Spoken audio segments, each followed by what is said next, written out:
Hello, and welcome, ladies and gentlemen, to the CIS qualifiers for the TI9 regionals here in the group stage and ready to get underway. I, of course, am KillerPigeon, and joining me in the analyst seat, he spotted me out in the rain, tears in my eyes, trickling down my face after I'd been abandoned by a lizard, and naked, cold, and exposed. And nature's tears stopped to hit me anymore. I looked up and saw an umbrella. He put his hand on my shoulder and said, "Don't worry.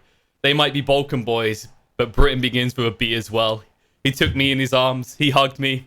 He said, "We'll work together because Britain doesn't need anyone else," and then immediately flew back to Germany to join me from Joint Dota office. It is the one and only GarethCasts. How's it going, Gareth? I'm good, man. I'm good. Nice intro. Very, very skillfully done. I hadn't thought about it when you tweeted out saying the Balkan boys. My brain was like, "What's your?" And then I realized, oh yeah, Lizard and Lacoste have both left us alone. They've ditched us. They have. It's just cold heart of them, right? Like you said, you used to have Lacoste. I mean, in fairness, he was on loan from Dakota in your case. Yes. But I have to concede that. But Liz did full on abandon me, so screw him. Let's have a look at the draft, because we have got some interesting kind of flavor picks. Team Empire just opened up with the Centaur Shadow Demon, and I feel like this is the team I most regularly see this from, actually. Like, they were kind of infamous for a long time for running it in the off lane as well. The Shadow Demon, that is, not the Centaur, that's obvious. But yeah, it's unique, right? I don't think I could think of any other team. Maybe I think OG at one point experimented with it, but not many teams think of Shadow Demon as a core outside the mid. Yeah, I mean, VP used to do it with Pasha. There was something that they tried to do in the off lane was that. CTY used to play it mid for E-Home, Shadow Demon mid. But outside of that, I think you're right. It is a very rare pickup to put Shadow Demon in a core role. But the concept of, SD plus a stun, it's age-old. Shadow Demon Mirana, Shadow Demon Lina, Shadow Demon Leshrac, Centaur, SD Axe used to be a huge combo as well. And it just gives you massive amounts of lane pressure and just kill threat. That's what you're looking for from this combo, is kill threat. It forces your opponents to look towards these core heroes that don't necessarily die immediately to it. The magic community ones like Juggernaut. Lifestealer, they ban themselves, interestingly enough. But I'm definitely looking for some kind of potentially tri-lane from Team Spirit just to try and weather the storm early on. Jakiro can do well in a dual lane to beat back and trade regen, but he's going to lose out in that battle eventually on his own. Yeah, he tends to be one of the more beefy ranged supports. He's kind of like the Spirit Breaker of ranged supports, I think is the best way to think of it, right? He's got decent armor. He's a pretty chunky boy in terms of his starting strength. And, of course, he's always a nuisance. Like, if you don't actually pressure him straight up in his face, there's no way you're actually going to win a trade battle. Yeah. He's... I mean, you call him the ranged Spirit Breaker. He's the ranged Earthshaker, man. He always has been and he always will be. Ice Path equals Fisher. Yeah, I can kind of see that. But at the same time, I don't think Shaker gives as much harassment out. Unless he goes for that Earthshaker sits in the fog and hides, twiddling his thumbs. Yeah, whereas Jakiro is more, I'm just going to fire and forget. Here, have some more flames, I'll run away. No surprise on the Nyx ban coming out from Team Empire, especially considering how easily Shadow Demon can be caught out every time. And maybe they're looking at something else that could be punished by the break. I mean, you got Centaur already, but let's be totally honest, Gareth. After they changed the way that his passive works, well, it's not even passive anymore. It's not really about the reduced damage. It's more about the increased damage you're throwing back at your opponent. Oh, the retaliate? Yeah, it's insane. We see players going to mid-tier 1 before creeps spawn just to get stacks up, right? That's how important it is to get the retaliate up and running. You get double damage. You get double damage from your skill. You just go and click people and punch them down. The next ban, I think it's more so the Darkseer Nyx combo. We've seen that a lot over the past year, right? The vacuum into Impale, the Carapace to set things up, the double Ion Shell, the regen on Nyx means that he can trade in lane with Ion Shell on him really nicely. And then if you've got Nyx, Darkseer, and a Jakiro, your teamfight wombo combo is insane. Sand King does a very similar job. You've got that line stun into the vacuum. You've got sick teamfight combos here as Spirit. They are setting the pace of this game so far.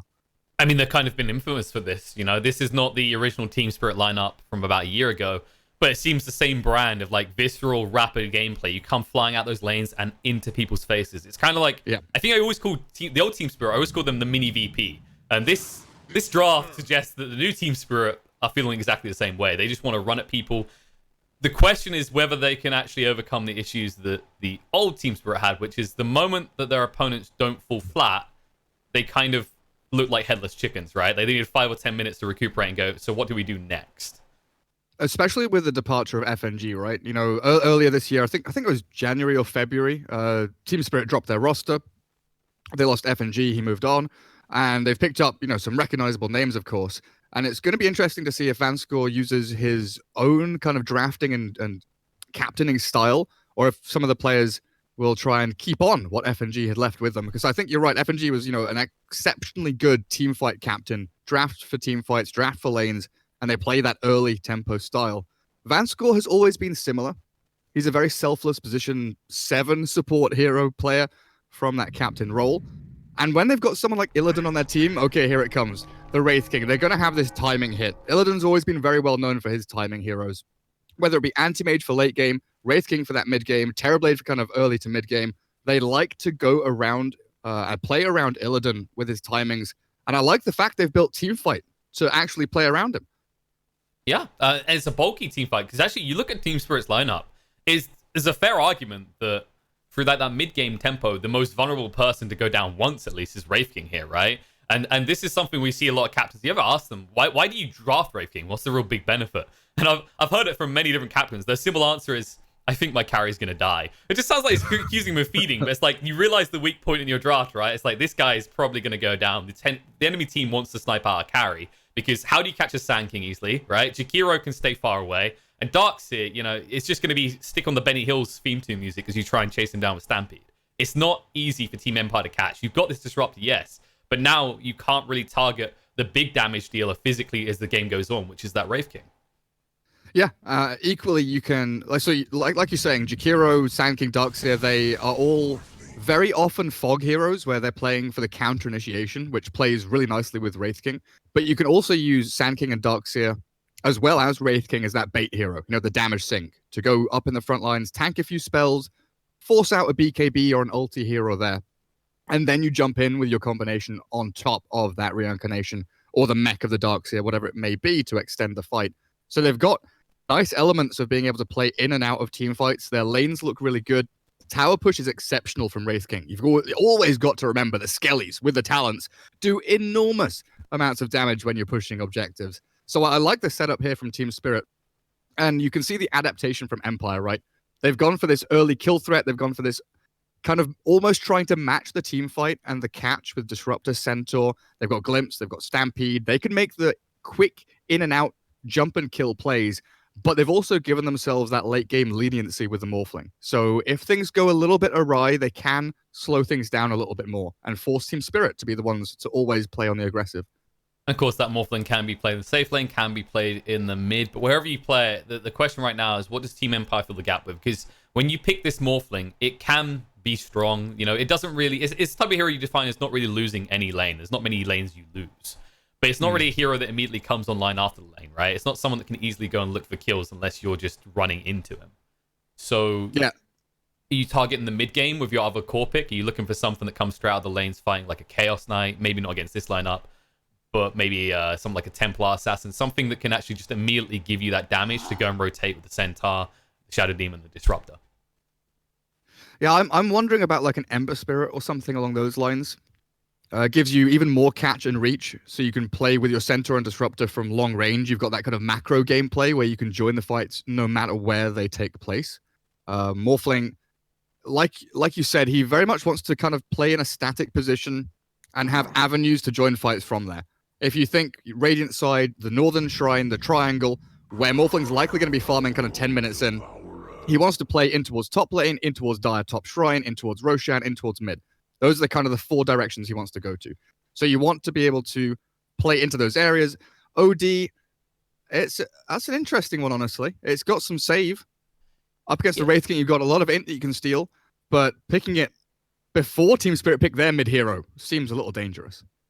It's a bold strategy. We'll get to see if it pays off in just a second. But the thing I guess I'm looking at here is, you know, we want someone that can get active straight after the laning phase. Now, OD is known for a hero that wants to go into a Midas half the time and just farm. Hello. G Skywrath, is it? Okay, it might be. This is the perfect way to deal with the OD in the mid. This is the thing, right? You pick OD there, and yes, it's decent against Wraith King. Yes, it's going to give you, like, Midas OD, I feel, is not as popular anymore. We're seeing more the kind of drums, the very quick scythe of Vice after, an initial kind of Kaya Yasha or something, some kind of primary item. Skywrath is just going to be in your face the first 10 minutes, constantly running at you. Team Spirit have a quick lineup here. They have potentially fallen into that trap of thinking about their timeline a lot more than Team Empire's one. But if they can get solid lanes, 25 minutes in, they're going to hit the mark. Team Empire might not have enough in the tank to actually match this.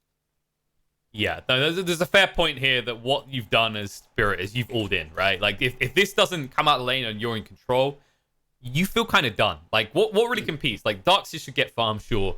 But the real big concern that's always been there with Skywrath is even if they do actually pop off, like, this is part of the reason that didn't really have a long stint as a core role, is even if you pop off, the moment you get caught out once or twice, you just feel out of the game. Because all you're doing is that lead you built early on is expediting the speed at which your opponents get their BKBs. And once they're online, you're an irrelevant hero. We do have to consider the BKBs on the enemy team, though. OD doesn't want to buy BKB until third, fourth item.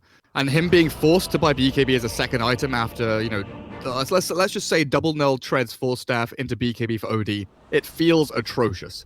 But it might be something he has to do just to actually play against the Skywrath mage. And then you have Morphling in a similar position. You do not want to be buying BKB second item, but it might have to be the case here. We used to see Morphling BKB second item. Yes, 4 years ago, the Chinese teams used to go E-Blade BKB. Sylar was one that made that incredibly popular. Nowadays, it is very much stats, stats, stats. You do not want to be buying the BKB before like 30 minutes in a lot of these games. But Team Spirit, the dynamic of this game is very much going to be Smork in your face, non-stop running towards you. Yeah, they're kind of embodying Hulk Smash here. If they were to be sponsored by a certain organization like Liquid is, that would be the one that they would feel was the spirit animal. But yeah, I can't believe that, by the way. it's just amazing to see. I want to see themed jerseys though. Like their Smash players should genuinely have a Hulk t-shirt. That should be going on. But Hulk Smash. Like, looking at this game and look at the way that I see Morphlinger here, I think you're right. Like, he might be forced to this BKB. He could try and be greedy on the double down, because there's an argument that when you look at the Skywrath versus the Morphling, they are both a huge threat to each other, right? Like, if you can get a quick time on E-Blade, for example, you can kill the Skywrath just as quickly as he can kill you. Even if he goes Atos. Like, it's not really a hero that's renowned for great strength gain and being really tanky. It is your glass cannon. It's just a magic glass cannon. He has 0 armor. Skywrath, the Flappy Bird boy, takes a lot of damage. Chickens, they don't really handle wearing armor too well. They're not really known for their strong bones. If you ever eaten any chicken, you'll know that. Jesus. Fair enough. We'll go with that. He's just scouting out. He just wants to actually see, because the ward hasn't been placed down yet. And there you go. Vanscore does sneak in with this one. Alright. So that should serve the Skywrath better, because it's more important for the Skywrath to have full vision OD at all times, obviously, so you can just spam out your Qs. And it's more likely they're going to check the top area for a ward than the bottom area in this situation. Yeah, so what they're doing there is multiple things. Like you're mentioning, Sky is going to scout whether or not a ward is being placed, seeing if his smoke pops and there's someone up on the high ground so they can gauge where the ward is, but also protecting his side of the river, because we very often see Radiant heroes, let's say, come up to this middle tier 1 to try and scout the ward positions because of where the tower hits you. You can stand in positions, tower hits you, they've got vision. Dire can do it on the Radiant side as well. In fact, Jakiro just pinged out the OD. They saw that Radiant obs being placed, so they know exactly where the vision is. Yeah, you can actually see the vision just barely. He gets a little grasp here that gives him enough vision that he knows that that's down now.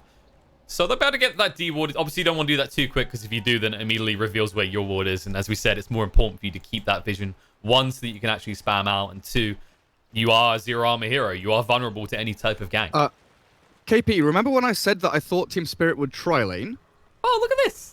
I didn't think they would try lane with a Darkseer. I thought they were going to try lane with a Wraith King. Well, I always expected the Sand King and Darkseer together, right? Because, you got the Sandstorm plus the Iron Shell, and you just get 100% of the CS at all times to keep people away.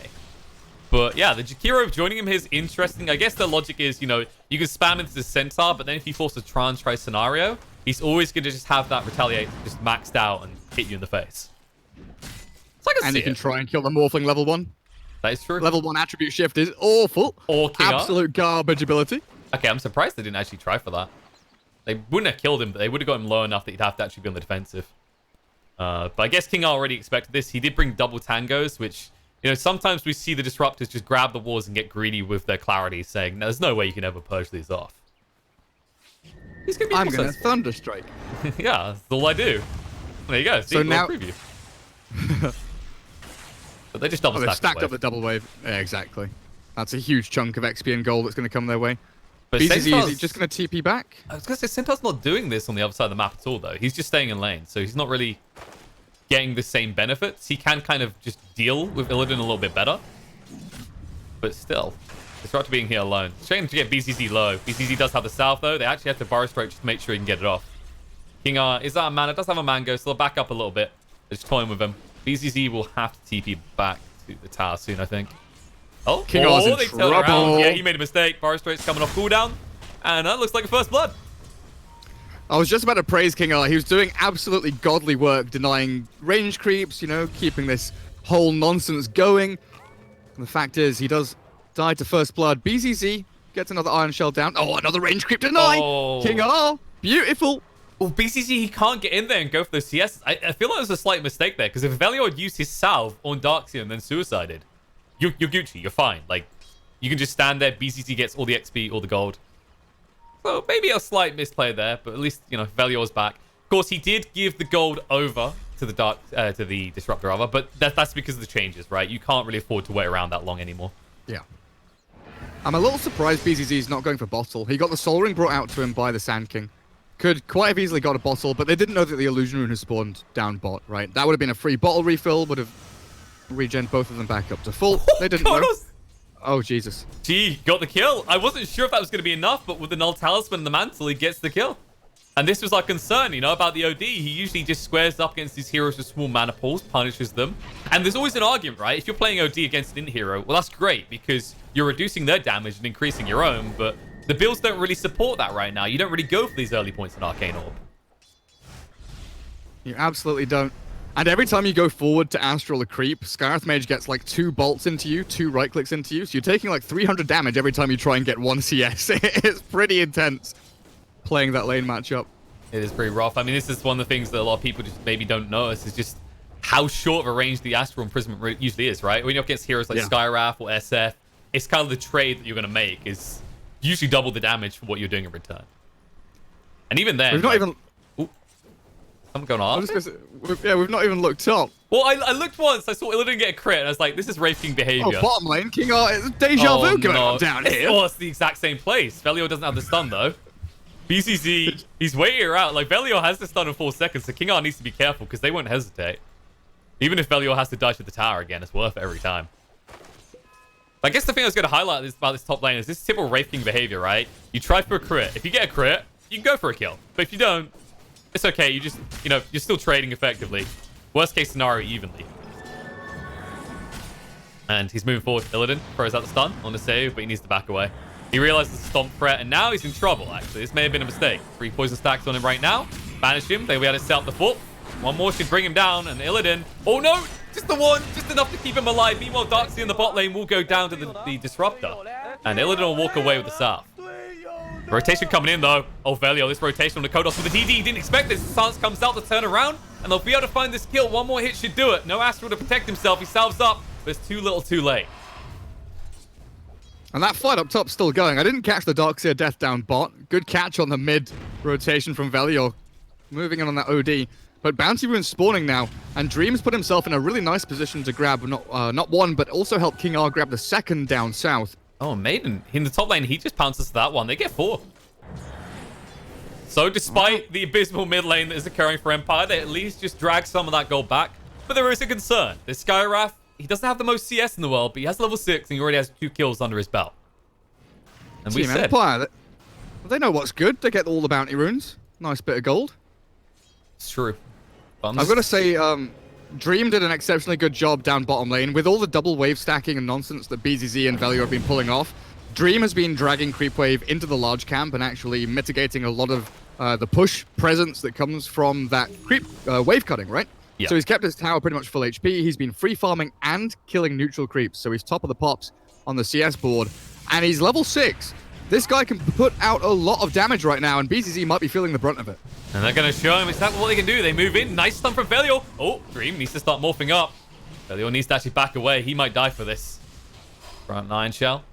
They're thinking about turning around. They don't have much HP to work with, but it might be enough. They're going to drag back BZZ. That should be a kill. Dream will move away. Velio goes in with the Barrow Strike. That's got the Iron Shell active. You don't have the damage, though. That's a mistake being made, and Sand King will go down. Can you get the deny? The Maybe. Oh, they get him. Little happy slappers here to make sure that he goes back to base without giving extra gold over to Dream. Feels so good being this Morphling right now, though. Getting involved in a kill, being completely free farm on his bottom lane, and now he can return after shrining full HP, full mana, not losing a single second. He misses out on one creep, but we won't hold him to that. It's perfectly fine. It's all good. But also the fact that King R right now, he's level 3 and a third. He's actually doing very well for himself, just being static in this bottom lane, basically chasing Ghost. You know, he's running around behind the Sand King in the Darkseer non-stop. Not really getting any face time with creeps, not really leeching any experience from anywhere, but still keeping up in levels to a nice degree. Absolutely, and that's to do with the over-aggression from Team Spirit. It's been read perfectly by King R. We said they are going to come at you fast. And 1 or 2 little slip-ups around the tier 2, tier 3 allowed him to get that early XP. This is usually the punish point for picking a Disruptor against this type of lineup, right? Is you're not going to get much XP. You want to get a quick 6. You want to be active with the Centaur, with the Shadow Demon, but you won't be able to. In this case, he's feeling good. It's not like your lane was going to suffer anyway, because you mentioned the Morphling. It's one of the better heroes for dealing with this pressure that happens from a Darkseer, right? Being left alone just to farm up. Especially with just a few cheeky tangos and a quick ring of health. Cheeky tangos. Well, there's no other way to do the tango, as far as I'm aware. And Sayu's now getting XP on mid, which if you can get a quick 6 and get your hands on that Purge... You remember that part where I said Skywrath is quite squishy and dies quite fast? Yeah? Yeah, well, he might be fast, but he kind of slows down a little bit when he gets hit by that ultimate. He sure does. Especially if he gets glimpsed as well. Forget movement speed, I'm just displacing you back to where you used to be. They go for mid. They'll be able to get him as well. He's not level 6. Nice strike, they find a kill, and they get level 7 on Illidan as a result. Level 1 Liquid Fires here as well in 10 seconds. With Skeletons popping back up, I'm not sure if they can fully take this tower, but they're definitely doing enough damage to set it up for the next push, for the second push, when the 10-minute catapults come, right? This is what this is primarily about. Yes, a kill on Centaur, but actually we're here to set this tower up for an actual push to bring it down in about 2 minutes or so. It's also going to force more attention up top, which means they can move elsewhere. BZZ is in trouble going the wrong way in the bot lane, but it's the mid we're looking at. They're looking towards Kodos here. BZZ, he might fall in the bot lane. Any vision, waveform through, they'll be able to get it. Surges across, looking to escape. BZZ tricked them correctly. He's got to throw out the Iron Shells. This is greedy, but he won't pay the price. You sneaky devil. He sneaks the right way and gets away with it. And now look at the mid. The line has been drawn.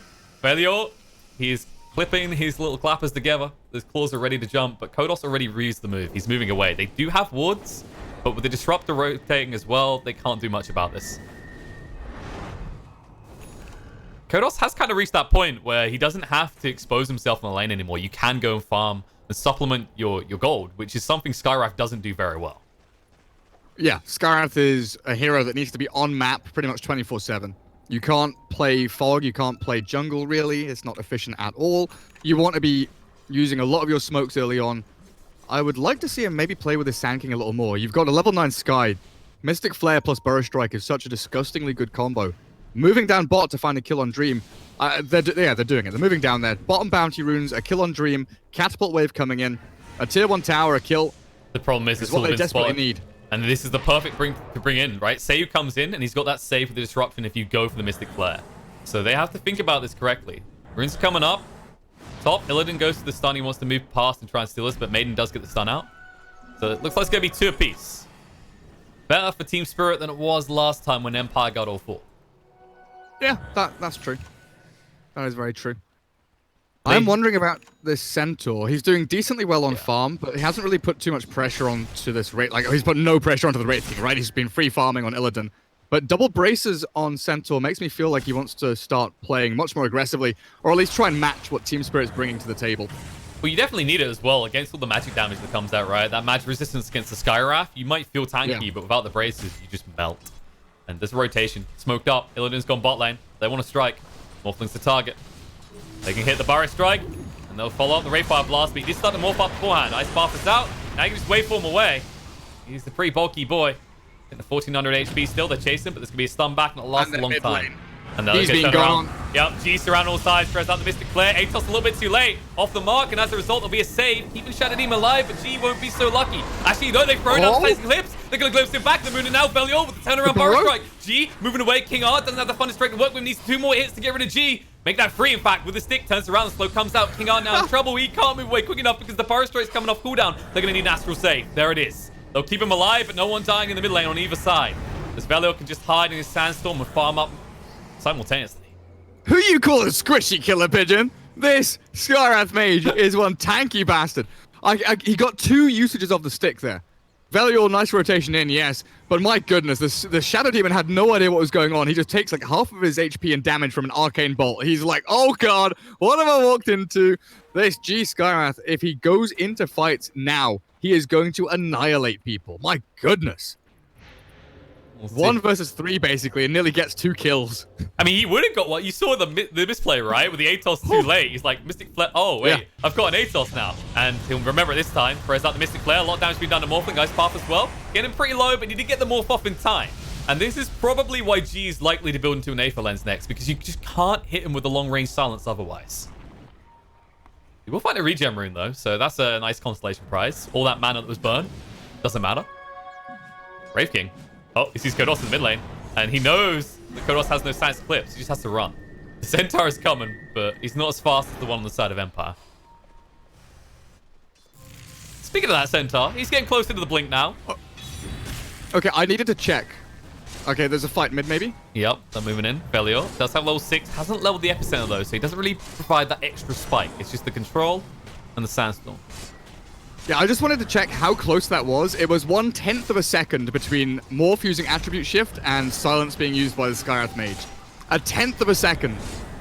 Yeah, it's a little bit too close for comfort. That is pretty tight.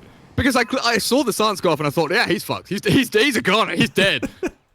And you just see his HP going up and up. And okay, well, he was pretty speedy. Finger on the trigger. Quick boy.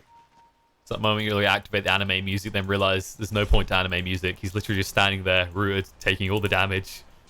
He managed to get that morph off just in time. But, I mean, that's what I mean, though. The Aether Lens gives you that range that Dream arguably won't be able to respond to, especially at nighttime. There is an argument that maybe you don't want it, though. He's going for the Hex instead. It's understandable when you do have, for example, Velior on the Sand King going towards the Blink Dagger next. And you do arguably have the Ice Path long range. You don't want to start with it, but it's possible you could hit them. G's just asking, how can I remove 1/10 of a second from the reaction times of the Morphling? Let's get an instant cast Hex so he can't use Attribute Shift. I mean, that might work out. Once again, he has to get close enough, though. Maybe the key is to strike at nighttime. You're now a makeshift Night Stalker, okay? You can't rely on the day. Just gives him too much time. Attack from the trees. He's a Monkey King / Night Stalker. Only at nighttime and from the trees. Please don't give them ideas for different ags for Skyrath. Skyrath now flies. I mean, he does. I can't argue with that. Vanskull's in pretty deep, just getting some wards down to here. And Illidan, he did go towards that Midas. He hasn't shown what he wants to do next. Now, he could go for the Blink Dagger, but it doesn't give you that instant stun initiation still under the Morphling. So maybe something like a Radiance would be a good idea in this type of game. Yeah, it feels like it might just be. Especially the way that the Morphling and the OD are actually keeping up in net worth right now. Morphling, I say keeping up. He's top of the board there, but the OD 5200. This was not how ganks usually work. Velior, he thought he could actually just aggress in return. He almost gets to kill the King R. King R! Ooh. Ooh, the stick will keep him alive. There's been a lot of clutch moments for sticks so far this game. Yeah, no, that was real close. So Team Spirit right now setting up base camp down bottom. Tier 2 isn't a massively valuable objective, but this area where Illidan is right now, the multiple camps definitely is. Okay. So G thought he was being really smart there, but there was already a morph up. Dream thought paranoid. Luckily, G did still pick up the rune before getting stunned. But yeah, you're right. Team Spirit's focus is definitely around this area in the bot. Like, it's where Wraith King's been most of the time. And someone else has been here. You might pay a price. Vanskull, caught out by the Blink Pull by Maiden. It'll be an easy cleanup for kill. He does throw down the Macropar, so he's doing his Jakiro duties. The problem is, he's doing them poorly because that barely touched the creep wave. It got a couple of ticks in. Disruptor. Oh, he dead. Whoops. 1-2 tap. The Centaur is a stomp.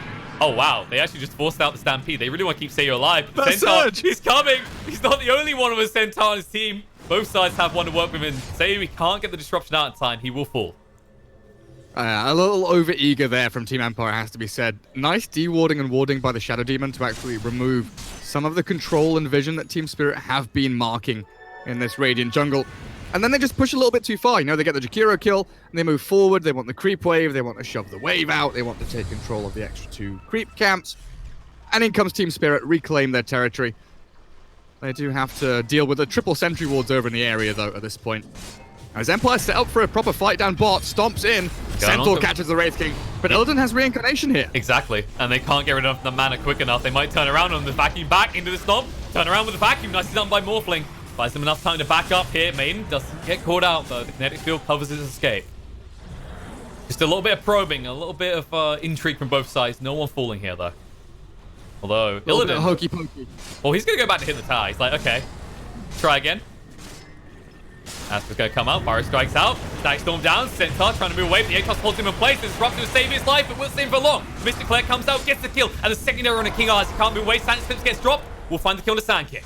They get one in return, but you just invested a Silence Eclipse again. At least this time you got a kill for it, but it's 160 seconds on cooldown. You can't be happy with that, Gareth. There's BCC Darks here. The Centaur stomps are connecting on multiple people in the fights with Ion Shell on it. His hero is like standing still AFK while he's fully microing the Centaur, using it more of a hero than his actual hero is. But for sure, you're not defending this tier 2 9 times out of 10. It's surprising to see Team Empire actually go for it, because again, it's not a valuable tower for you. It's away from Roshan. It's not the position from which Morphling wants to attack from. If you remember at the end of the draft, Morphling from this Northern Shrine Triangle kind of wants to project himself down those 4 avenues. To top lane, into the jungle, into the shrine, or into mid. He does not want to be coming down to bot lane, which is an extra like 6,000 range, to wander down there, miss out on creeps, and come to a fight which isn't worth fighting to begin with. And I think Empire were trying to go for this like element of surprise, but Team Spirit have the numbers advantage every single time. Well, I feel like it was a smart move from Team Spirit, because at this stage in the game, no one's really going to roast just yet. You can't get roast. Your opponents can't get roast. You get rid of this tower, it's no longer a variable concern. But there are concerns for Seiyu, though. The Centaur spotted him. Seiyu now praying, crying, going, why can't I have a Centaur this good on my team? Because so far, BZZ has actually been role-playing Centaur War Runner better than Centaur himself. In the words of our Lord and Savior, BSJ, do not play the dead lane. Bottom lane for Radiant is the dead lane. Top lane, Sand King, this is your dead lane. You shouldn't be playing it. Clipper's back. They'll get him. They did commit Static Storm. BCD tries to turn around, but the Stampede is used. They don't hit the ice path because there was no vacuum. It was already on cooldown. Looks like they'll be able to get everyone out. They did just force Team Spirit to fall back. Because there's no longer a tier 2 bot, they don't really feel bad about this. There's a tier 1 top they need to take next. Exactly. There's no tier 1 mid. There's no tier 2 bot. Top lane is where Team Spirit want to be right now anyway. So they've kind of been drawn up here. Even though they lose the Sand King, it's perfectly fine. Velio can respawn. He's already more than halfway towards his Blink Dagger. So the team fight contribution from the SK is going to increase massively in the coming minutes.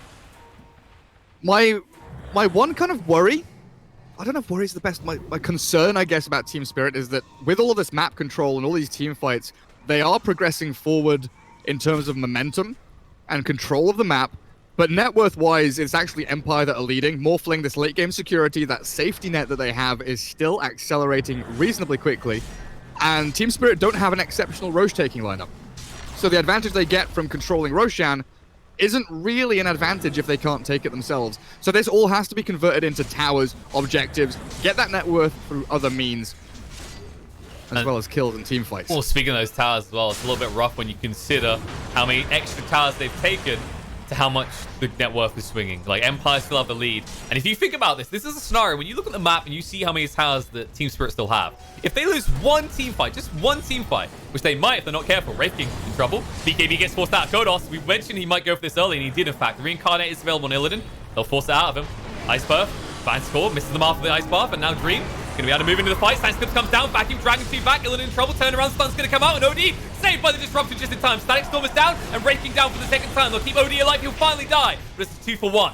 2 cores for the price of 1, in fact, so far. And G needs to get out because Dream's coming in. They pop the Linkens. Stampede moving forward. Chase it through. Stomp doesn't hit. Maiden, he makes a big mistake. The Ice Path comes out. Dream down to half HP, but pretty tanky. Will turn on the Van score. Hits him pretty hard, even with this much strength up. Noses comes back. G has to stand and fight, but with the kinetic field down, he can't get away. And Dream says, great. 1 kill, another kill. I'm just flipping them one after the other because Van score can't get out either. Even if you can get the ice path off, good luck catching anyone. But as Dream will just run him through and kill him off. Man, when that vacuum hit Team Spirit, my brain was like, what the hell?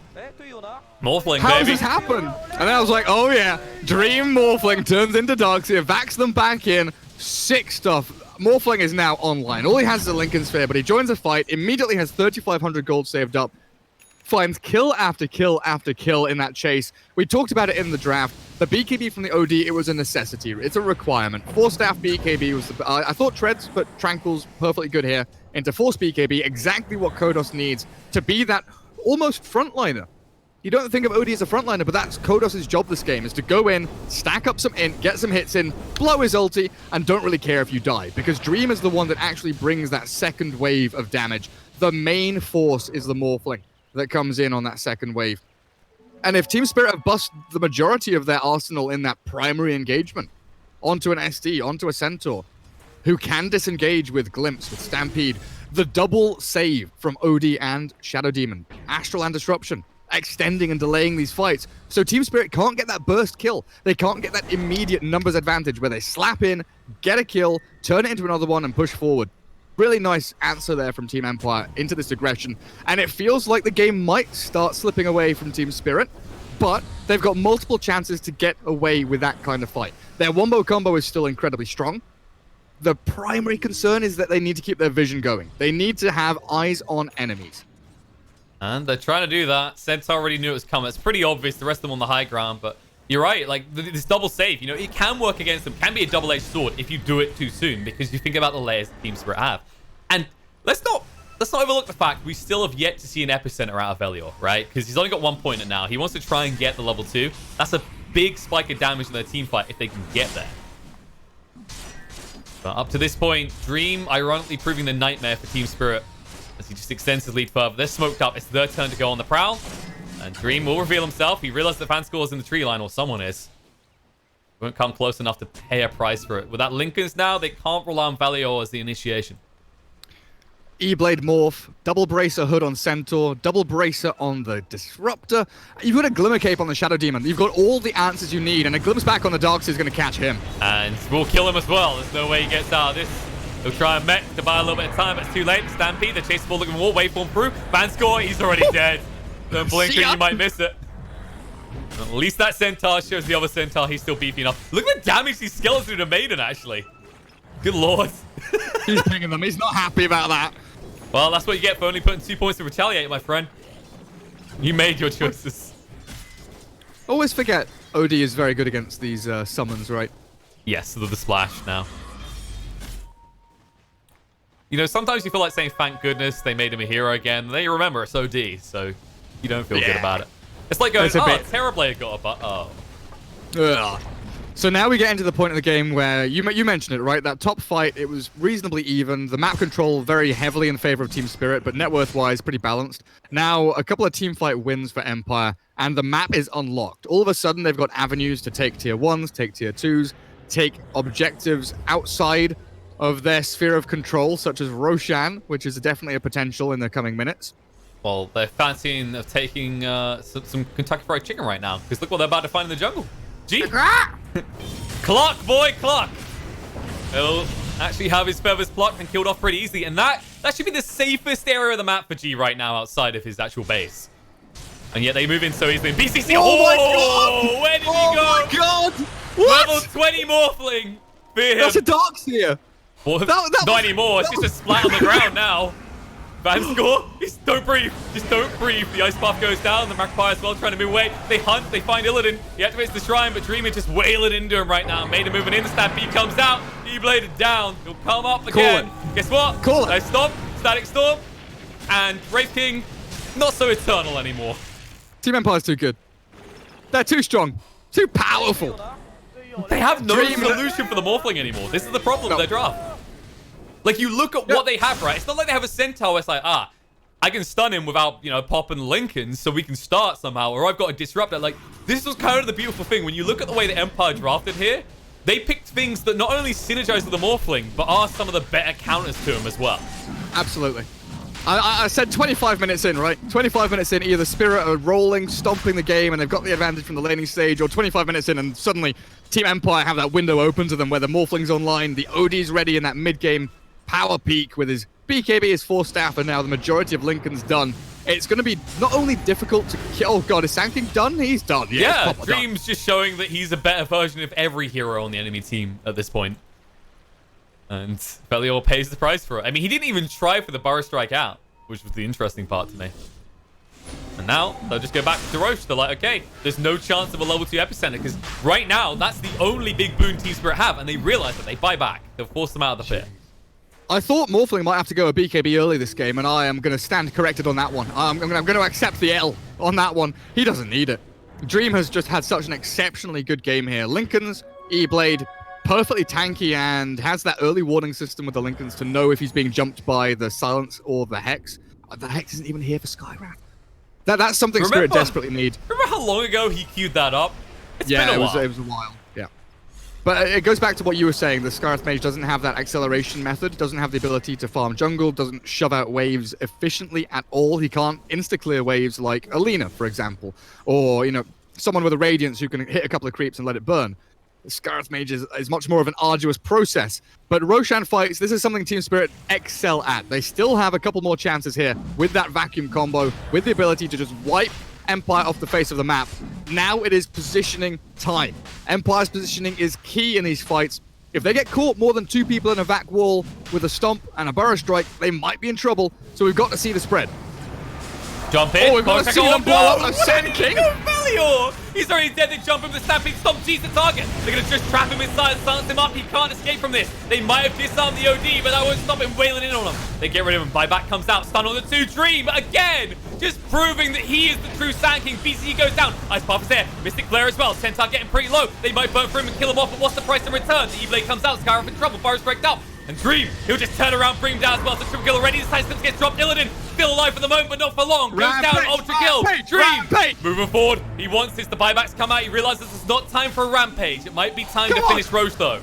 Backing up a moment. Fan score. Do not go any further forward though. They want King R so badly. The buyback comes out from OD. Centaur has gone back to deal with the pushing because the Skelly Bros are wailing on the tower and on the racks. Aww. Skelly Bros, why are you going to do me like this? Oh, breaking. He's got the reincarnate. You don't want to have to pop it like this, though. That would be a little bit embarrassing and a little bit troublesome. And there's the glimpse back. Kinetic field, they're toying with him right now. We don't have to kill you. We can just leave you right on the edge. And there it is. Reincarnate gets popped. 40 seconds on cooldown. They'll get him out quick. Edging the reincarnation. Toying with him. Just waiting for the moment. Like, if they didn't reincarnate and immediately surge him, you know they would have just trapped him again and slowly whittled him down the second time. My goodness.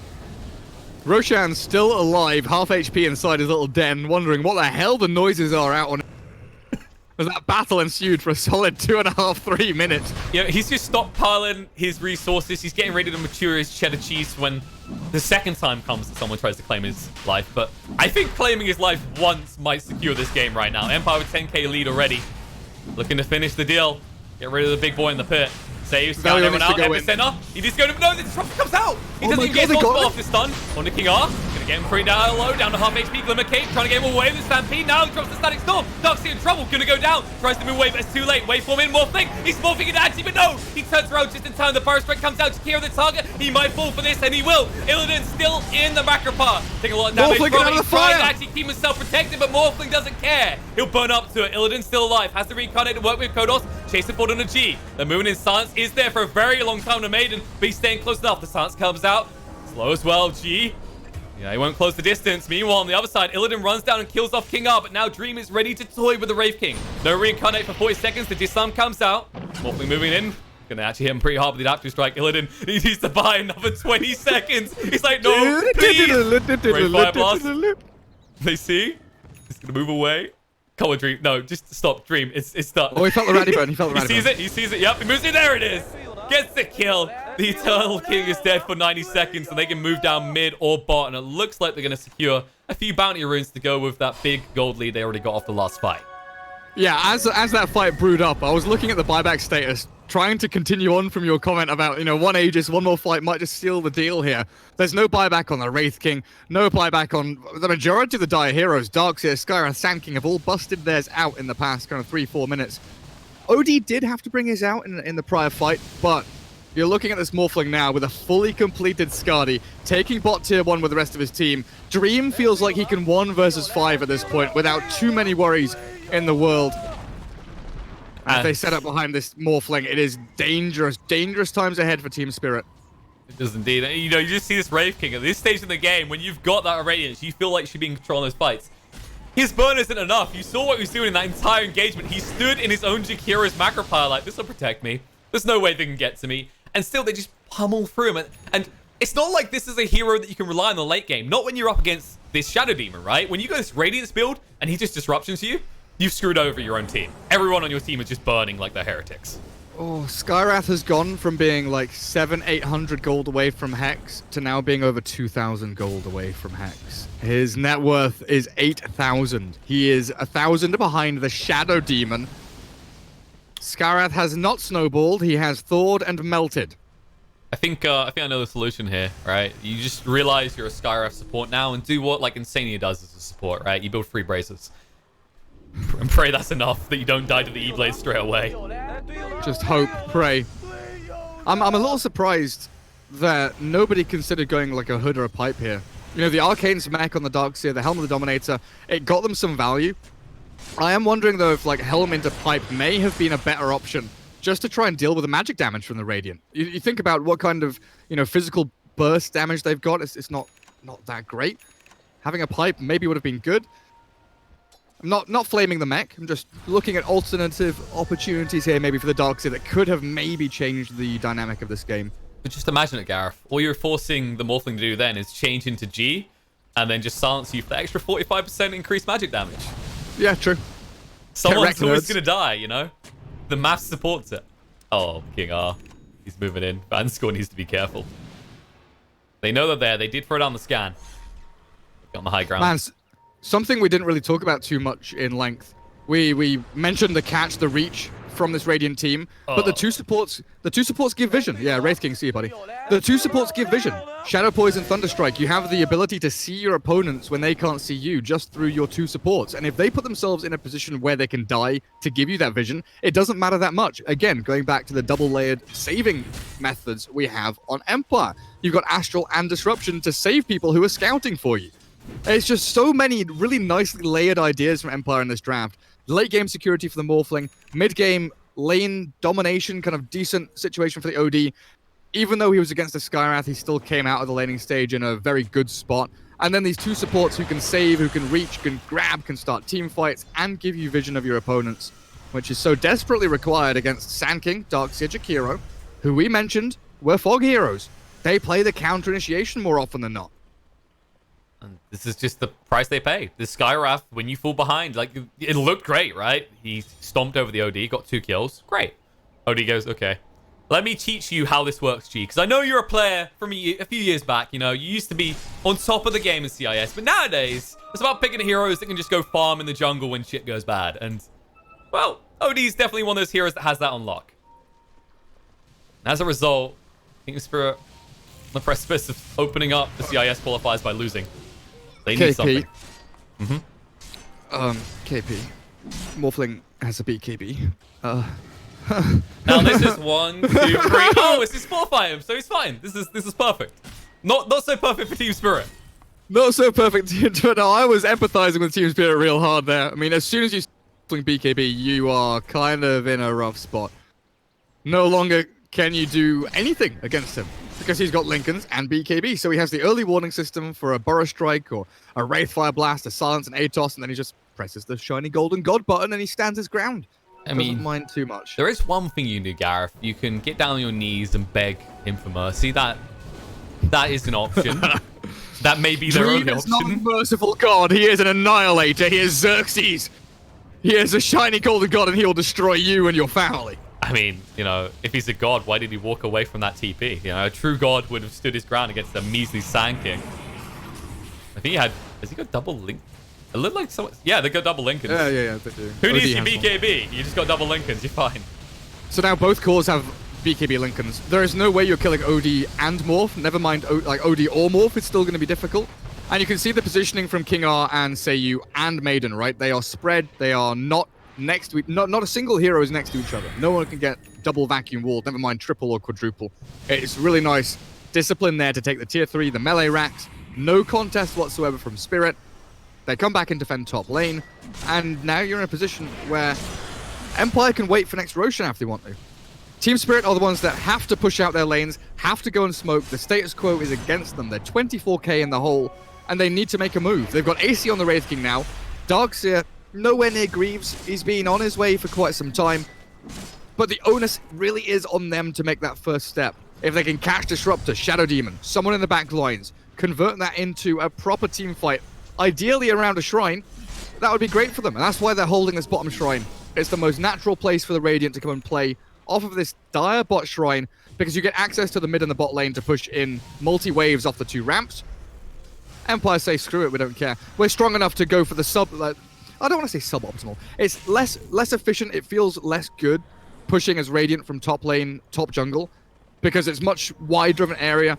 The shrine backstab was potentially there before they cleared out the shrine. Where they are now is an okay spot, but you don't get the multi-pronged attack into the dire base, whereas you do on the kind of eastern, southern shrine.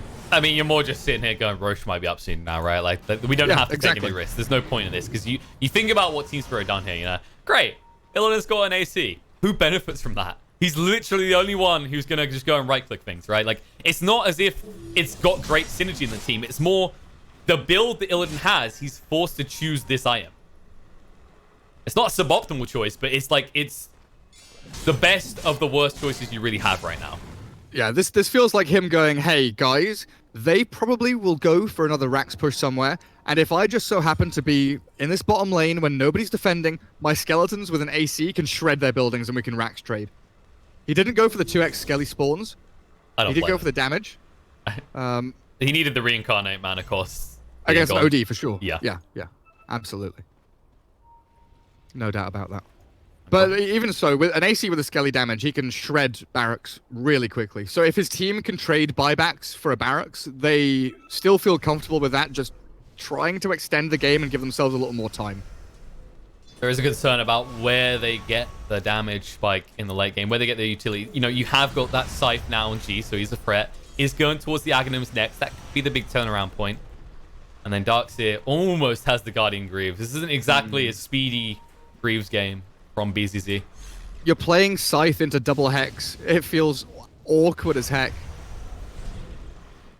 Yeah. With 2 Lincolns, like, how do you get through them? Even if you're hitting 2 targets with your Ags. Astral, Disruption, Glimmer Cape.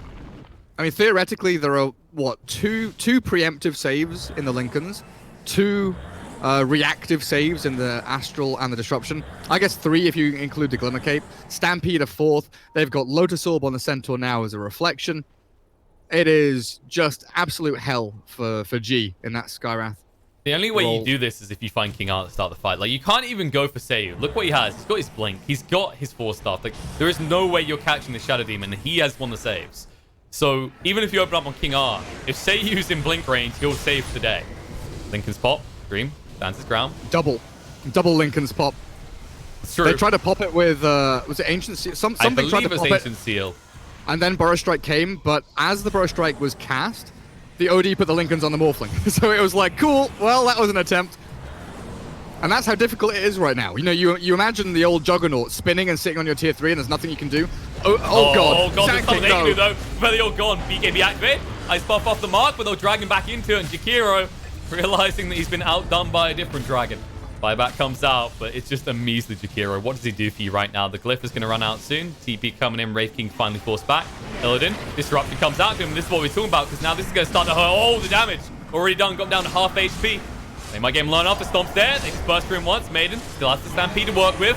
Ice buff is there. Wraith King comes back into a big fat mess, and he can't escape from it. They Stampede forward, plow him down, and kill him off. 85 seconds on the sideline. Does have buyback. We'll have to commit it. Now Sand Slips. Fan score getting low. He might die back, but he'll die after G as they just turn around and find the more valuable kill.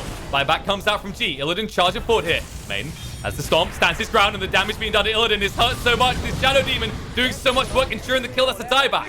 And this looks all but over. The Disruption comes out. They're moving for another one. BCC. Sidesteps move away. Burrow Strike comes out. Vacuum. 4 in, but you haven't got the follow-up damage. Charging up the Epicenter now, but it gets interrupted. The Astral is there. with the stomp as well. He can't do anything. The buyback comes out. Morphling will look to get involved again. Boots travel to TP on the creep wave. Velio getting low, turns around the burrow strike and dies for him. Flies back. G. A-tossed out. Doesn't matter though. They move in the E-blade. Astral's there. Maiden is waiting with a stomp just in case it's needed. It might be. And they'll be able to get the kill. Dead for 110 seconds. Velio hiding in his fountain saying, please, please just stop there. And they will because the GG comes out. I mean, they're being held in this submissive lock and they can't get out of it. They've got to tap out. There's no way in hell. It's like when you're wrestling this game with someone much better than you, and they're like, tap out. You're like, no, tap out. Okay, GG. Just out of breath. You're choked out. Nothing you can do. Man, they didn't even let Velior use an epicenter that game. I think he maybe got like 1 or 2 in a 40-minute game. What a rough one for Team Spirit. And that's the kind of the story of the game, right? It's like, I think it's Sand King and Dark Sea for Team Spirit. You got to a stage where I felt like we were just sitting there going, Team Spirit need those two to do everything, right? Because your Skywrath has been invalidated. Your Wraith King, he doesn't do what a Wraith King typically does, which stands in the middle of the fight and says, everyone has to deal with me. Otherwise, I kill you. Or like, I want to say he was a non-variable. It really felt that way. Like, you saw the way they toyed with him, right? In mid, when they just forced to reincarnate without actually committing. It's just, I felt like when you looked at the style of draft that they were running on the side of Empire, they had, I think probing would be the right word, right? They didn't ever have to hard commit to find a pickoff. Whereas what we said very early on about Spirit is, they're going to have to ball out the laning phase. When they're in, they're in. It's not easy for them to get out. They have to basically flip a kill and then win a fight straight away. Yeah, they have to be that guy that, keeps calling heads, and the guy flipping the coin keeps rolling heads over and over again. They need to keep getting kind of lucky in situations by putting themselves in that aggressive spot and finding sick kills. But man, that Morphling came out of the laning stage with everything he could have dreamed of and more. Really nice setup from Team Empire.